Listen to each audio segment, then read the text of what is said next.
माननीय सभापति जी, सांवलिया जी मंदिर संशोधन विधेयक 2022 और नाथद्वारा टेम्पल अमेंडमेंट बिल 2022, इन दोनों पर चर्चा का अवसर दिया, उसके लिए धन्यवाद माननीय सभापति जी। दोनों में जो संशोधन सरकार लेके आई, एक लाइन का संशोधन 1959 के राजस्थान अधिनियम 13 की धारा 5 का उपधारा 2 का संशोधन, और इसमें 1952 के राजस्थान अधिनियम संख्या 8 की धारा 6 का संशोधन, 6(3) का संशोधन। सुप्रीम कोर्ट में विधिक centre for legal policy versus union of India, supreme court कहता है कुष्ठ रोगी कोई संचार रोग, कुष्ठ रोग कोई संचारी रोग नहीं है, कम्युनिकेबल डिजीज नहीं है। इस रोग से पीड़ित किसी भी व्यक्ति के साथ किसी भी प्रकार के कलंक या भेदभाव का बर्ताव नहीं किया जाएगा। सुप्रीम कोर्ट ने केंद्र व राज्यों को उन उपबंधों को जिनमें कुष्ठ रोग को कलंकित दिव्यांगता के रूप में माना जाता है या गया है, के निरसन के संबंध में उठाए गए कदमों के बारे में अवगत कराने हेतु निर्देशित किया। केंद्र द्वारा इसी संदर्भ में दिव्यांगजन अधिकार अधिनियम 2016 की धारा 13(2) में उपबंध करती है कि दिव्यांगजन जीवन के सभी पहलुओं में अन्य व्यक्तियों के समान आधार पर विधिक सामर्थ्य का उपभोग करें और विधि के समक्ष अन्य व्यक्तियों के रूप में समान मान्यता का अधिकार रखें। केंद्र का उक्त बिल सुप्रीम कोर्ट के निर्देश 7 वर्ष पहले आए और हम दशकों तक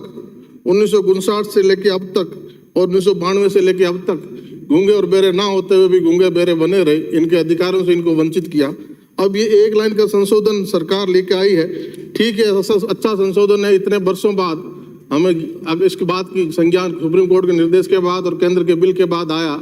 लेकिन ये बिल किस संदर्भ में आया है और किस यात्रा में, कि जब सब लोग जय श्री राम का नारा बोलते हैं तो अब कुछ लोग कहते हैं कि सिया राम बोलना होगा, और माननीय मंत्री जी वहाँ आश्वासन देते हैं कि इस तरह का बिल लेके आ रही हूँ, और बिल पे एक लाइन के संशोधन में आपने माननीय सभापति जी फरमाए कि आगे देवस्थान पर चर्चा का स्कोप है, डिमांड्स में ऐसा कुछ कहीं है नहीं। तो जब ये बात आ रही है कि राजस्व रिकॉर्ड में पुजारियों के विलोपित नाम पुनः राजस्व रिकॉर्ड में जोड़े जाने के संबंध में, जब पिछली वसुंधरा जी की सरकार ने 12/9/18 को आदेश कर दिए पुजारियों के नाम जमाबंदी में लिंक करने का आदेश किया जा चुका है, उसके बाद भी कई जिलों में ये काम अभी तक नहीं हुआ है, और इसकी नहीं होने से मंदिर भूमि के विकास के संबंधित विभाग के अनुसार वहाँ विद्युत, पेयजल, ट्यूबवेल आदि के कनेक्शन नहीं हो पाते, फसल खराबी की स्थिति में नियमन सहायता अनुदान नहीं मिलता, कृषि विभाग की योजना के अनुसार पात्र होते हुए बीज, कृषि उत्पादन आदि नियमन अनुदान प्राप्त नहीं होते, राज्य सरकारी अन्य योजनाएं जिनमें भूमि रहन न होती हो उनमें उन्हें यथावत प्रावधान लाभ नहीं मिलता। माननीय सभापति जी, जिस तरह मंदिरों का वर्गीकरण है अलग अलग कैटेगरी में, देवस्थान के 59,413 मंदिर है, निजी ट्रस्ट के 9,006 मंदिर हैं, सामाजिक प्रकार के, राजकीय प्रकार के मंदिर, सार्वजनिक ट्रस्ट द्वारा संचालित, व्यक्तिगत ट्रस्ट द्वारा संचालित, रियासतकालीन मंदिर, जातीय सामाजिक स्तर पर संचालित मंदिर, निजी कार्य संचालित ग्रामीण शहरों में मंदिर, समितियां गठित जनसहयोग से निर्मित संचालित मंदिर, इन सब में राजस्थान में लगभग संवत 2000 से 2004 की अवधि के प्रथम भूप्रबंध के दौरान पुरातन रूप से रियासतकालीन पूजा स्थलों मंदिर मठ के नाम से मंदिर मूर्ति मठ पूजा स्थल के नाम भूमिया